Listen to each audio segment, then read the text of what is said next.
Mahal si Kobe Bryant ng mga NBA player dahil sa kanyang work ethic, galing at puso sa paglalaro ng basketball. Usapang basketball na naman tayo mga tropa. Bakit kaya mahal ng mga NBA players si Kobe Bryant? Lalo na yung mga batang NBA players at yung mga next generation superstar. Kagaya nila Jason Tatum at Devin Booker. Tingnan natin itong sinabi ni Jason Tatum about kay Kobe Bryant. Kobe Bryant was the reason that I started playing basketball. Always was and will be my favorite player of all time. I love the way he could get his shot off, his footwork down in the post, just his determination to be the best player. Ang sinabi lang naman niya, kaya siya nag-basketball dahil kay Kobe Bryant dahil nga sa skills nito tsaka yung determination nito sa basketball. Ito naman yung sabi ni Devin Booker. Kobe's with me every day. You guys see what I put on my shoes? With the B, legendary. It's a reminder. Yan naman ang sabi ni Devin Booker na may nilagay nga siya sa sapatos niya na maging legendary kasi nga dahil kay Kobe Bryant. Tignan natin sa video to ang 3 rason kung bakit mahal na mahal siya ng mga next generation superstar. Pero bago ang lahat, huwag kalimutang mag-subscribe and share para sa marami pang usapang basketball. Let's go! Number 1, yung work ethic niya. Grabe nga daw mag-training at mag-practice ito si Kobe Bryant para lalo pa ma-improve yung galing niya sa paglalaro ng basketball. Ang sinasabi, sa 6 na oras sa isang araw, nagpa-practice to. Labas pa rito yung team practice o yung group practice ng Los Angeles Lakers.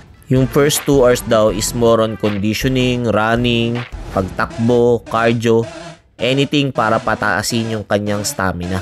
Next 2 hours naman is yung weightlifting at pagbubuhat nito. Nagbibigay siya ng 2 oras para palakasin palalo yung katawan niya para ready lagi siya makipagbanggaan, makipagbugbugan sa NBA. At yung huling 2 oras is yung pagpapractice niya ng kanyang shooting, skills, anything na para pagalagin at palakasin pa siya sa paglalaro ng basketball. Pagde-develop ng mga bagong tira, pagde-develop ng kung ano pang kaya niyang gawin para lalo niya matulungan yung individual skills niya para mag-improve sa paglalaro ng basketball. Araw-araw daw niya itong ginagawa, maliban na lang kung summer na medyo nababawasan.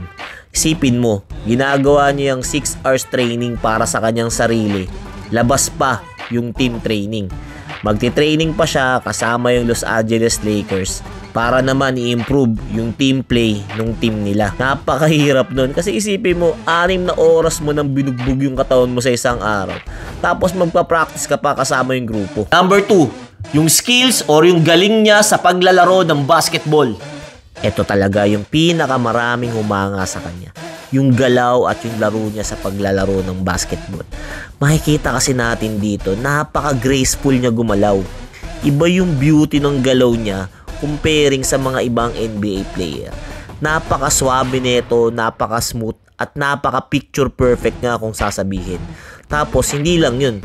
Maliban sa magaling siyang gumalaw, ang lakas pa ng pangangatawan niya, ang taas niyang tumalon, at kayang-kaya niya makipagsabayan na kahit kanino. Tignan mo yan, dinadakdakan niya kahit na sino pa yan. Wala siyang pakialam dyan kasi nga matapang siya at higit sa lahat, ang galing niya maglaro ng basketball. Kaya ang daming humangang NBA player dito. Mapabata man o mapamatanda, bilib na bilib kung paano niya dalhin yung kanyang paglalaro. Hindi lang yan. Tuwang-tuwa rin yung mga tao sa kanya dahil sa commitment niya sa depensa. Talagang hindi ito basta-basta scorer lang. Kapag naging seryoso na siya sa depensa, kahit na sino pa yan, kayang-kaya niyang depensahan. Mapamaliit man o mapamalaki. Tignan mo naman yung mga chase down block na yan. Ang dami pa niyang kayang depensahan. Tignan mo yan, sinusupalpal niya sa ere. Kasi iba talaga yung skills niya tsaka athleticism. Tapos yung galaw niya talaga. Yung crossover, tapos yung IQ niya sa paglalaro ng basketball. Kaya iba talaga yung skill set nito ni Kobe Bryant. Kumpletong-kumpleto talaga na kayang-kaya niyang pumanis na kahit na sino. Isa pa, ang malupit pa rito sa galaw niya, para talagang ang dali-dali lang niyang nagagawa at ang gaan-gaan ng katawan niya. Kaya kung panisin niya yung mga kalaban, grabe. Kaya bilib na bilib talaga yung mga tao sa galaw nito. Tapos pagka sumasalaksak siya, alam mong siguradong sigurado siya. Hindi siya nagdadalawang isip. Lagi siyang desididong umiscore. Yun nga yung killer instinct na sinasabi. Tignan mo to. 2, 3, ang daming sumabay niyan. Pero tignan mo naman tinalunan lang niya tapos pinanis. Ang lalaki niyan. Kasi buong buo yung loob nito pagka i-score na siya. Tignan mo kung paano niya tinapos yung career ni Dwight Howard dito. Grabing dakdak to. 7-footer yan. Number 3, yung Mamba mentality or yung puso niya ay tapang niya sa paglalaro ng basketball. Ito yung nagpaiba talaga sa kanya, sa kanyang paglalaro ng basketball. Yung Mamba mentality niya o yung puso niya sa paglalaro ng basketball. Kasi closer siya. Mas ginaganahan siya pagka alanganin yung laban. Yung tipong matatalo sila pagka sumabla yung tira. Bihirang-bihira sa NBA player yung ganyang tao. Yung gusto nila nasa kanila yung bola pagka kailangan ng manalo. Hindi siya natatakot sa spotlight. Ito yung mga gustong-gusto niyang pagkakataon upang patunayan sa lahat na siya ang pinakamagaling sa lahat naglalaro ng basketball. Ang tapang nitong taong to at yung killer instinct niya, talagang hinahangaan siya rito. Kaya nga tinawag na Mamba mentality. Kasama ni work ethic, skills, at higit sa lahat, yung killer instinct niya. Yung mga oras na kailangan tapusin yung laro, wala siyang katakot-takot dito. Ito yung mga bagay na gustong-gusto niya para ipanalo yung basketball team nila. Kaya napakalupit nito. Ayan mga tropa, nakita na natin yung mga dahilan kung bakit mahal na mahal siya ng mga NBA player.